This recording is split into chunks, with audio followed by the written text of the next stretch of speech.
আপনারা দেখছেন আল Medina TV. নারী সংস্কারের নামে আল্লাহর কোরআনকে, ইসলামকে যে কটাক্ষ করা হয়েছে, ধর্মীয় উত্তরাধিকার বিধান, পারিবারিক বিধানকে নারী পুরুষের মধ্যে বৈষম্যের প্রধান কারণ বলে আখ্যায়িত করে বিতর্কিত নারী বিষয়ক কমিশন এদেশের সংখ্যাগরিষ্ঠ মানুষের ধর্মীয় অনুভূতিতে আঘাত প্রদান করেছে। ধর্মীয় অনুভূতিতে আঘাত প্রদান করবার অপরাধে তাদের বিরুদ্ধে আমরা রাষ্ট্রের শাস্তিমূলক ব্যবস্থা দেখতে চাই। হেফাজতে ইসলাম বাংলাদেশ বলতে চায়, এই তথাকথিত পশ্চিমা ধ্যান ধারায় বিশ্বাসী বিতর্কিত নারীবাদীদের আদর্শ এবং দর্শন নয়, বরং হেফাজতে ইসলাম বাংলাদেশ ইসলাম প্রদত্ত আল্লাহর ঘোষিত নারীর ন্যায্য অধিকারে বিশ্বাসী। আজ 2025 সালের 3রা মে বাংলাদেশের রাজধানী ঢাকার ঐতিহাসিক সোহরাওয়ার্দী উদ্যানে আয়োজিত হেফাজতে ইসলাম বাংলাদেশ আহুত এই মহা সমাবেশকে লক্ষ্য করে আমি সর্বপ্রথম স্মরণ করতে চাই ওই সকল বীর শহীদদেরকে।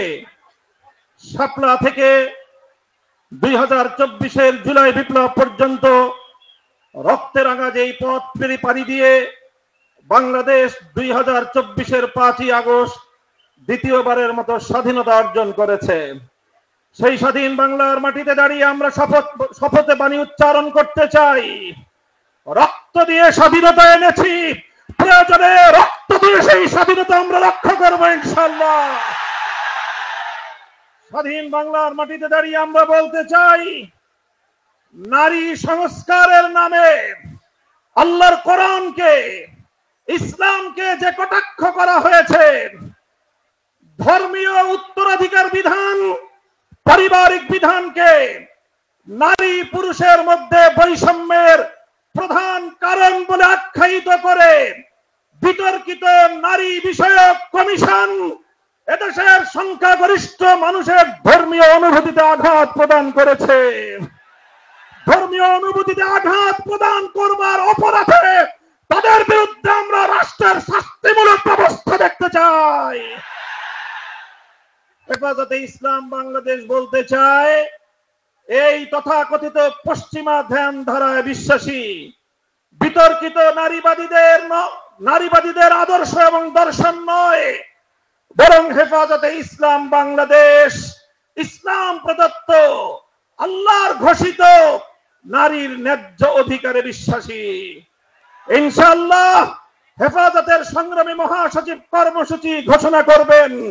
সারা বাংলাদেশ জুড়ে হেফাজতের নেতা কর্মীদেরকে আগামী মাসগুলোতে গোটা বাংলাদেশ জুড়ে নারীর ন্যায্য অধিকার আদায়ের জন্য মাঠে নামতে হবে, মাঠে নামতে হবে। আমরা পরিষ্কার ভাষায় বলি, বাংলাদেশের স্বাধীনতার 53 বছরের মাথায় এসে সংবিধান সহ রাষ্ট্রের ব্যাপক সংস্কার কার্যক্রম শুরু হয়েছে। এই সংস্কার কার্যক্রম চলাকালীন সময়ে বহুত্ববাদের মতো এই বিতর্কিত একত্ববাদ বিরোধী কোন কনসেপ্ট বাংলার মানুষ গ্রহণ করবে না। আমরা সংবিধানে আল্লাহর উপর অবিচল আস্থা এবং বিশ্বাসকে পুনর্বহালের দাবি করেছি। এই দাবি বাস্তবায়নের জন্য আগামী দিনে হেফাজতে ইসলাম বাংলাদেশ কঠোর কোন সিদ্ধান্ত নিতে হলে হেফাজত সেই সিদ্ধান্ত নেবে ইনশাআল্লাহ।